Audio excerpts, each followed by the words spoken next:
উত্তেজনক শুরু হয়ে গেছে আমাদের জাতীয় নির্বাচন বোর্ড। এই নির্বাচন বোর্ডে মানে কে কাকে ভোট দিতে চাচ্ছে ওই হিসাব নিয়ে একটা ভিডিও করতেছে আজকে আমাদের, মানে খুবই জরুরি। এটা থেকে স্পন্সর কিছু আসতেছে না, এটা নিয়ে মাইন্ড করেন। আপু একটা দেখা যাচ্ছে, আপুর কাছে আসুন। হ্যালো আপু, আপনার সাথে একটু কথা ছিল আর কি। কি বলবেন? এই তো আমাদের নির্বাচন চলে আসছে, এই জাতীয় নির্বাচনে আপনি নৌকা ট্রাক না কাকে ভোট দিতে চাচ্ছেন? আপনার একটা স্বাধীনতা, আপনি কাকে ভোট দিতে চাচ্ছেন? অবভিয়াসলি টাক মার্কাকে, মাহিয়া আপুকে। মাহিয়াপা টাকমার্কা? ও আচ্ছা, কেন আপনি টাকমার্কা ভোট দিবেন? কারণ আমি ওনাকে অনেক পছন্দ করি, আর উনি একটা কথা বলেছে যে আমাদের সব মেয়েদেরকে ঘরে বসিয়ে অনলাইনে ইনকাম করার সিস্টেম বুঝিয়ে দিবে। তাই আমি মাহিয়া আপুকে এটাই বলছে, ঘরে বসে ইনকাম করা যাবে মেয়েদের জন্য অফার। জি জি। আপনার কি মনে হয় সাপোজ কি হতে পারে অনলাইন, মানে ঘরে বসে কিভাবে?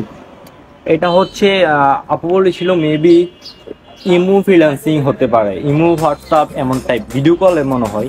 ও আচ্ছা, কাহিনী এটাই। জি এটাই, আমরা অনেক হ্যাপি। আপু আমাদেরকে ঘরে বসে ইনকাম করে দিবে, সেটা হোক ইমোতে হোক, হোয়াটসঅ্যাপে হোক, ওমেগালে, গুগলে, যাই হোক, আমরা ইনকাম করতে পারলেই হয়। চ্যাটাই দিতে। ও আচ্ছা আচ্ছা, এমন কি জিনিস যেটা মেয়েদের আছে ছেলেদের নাই?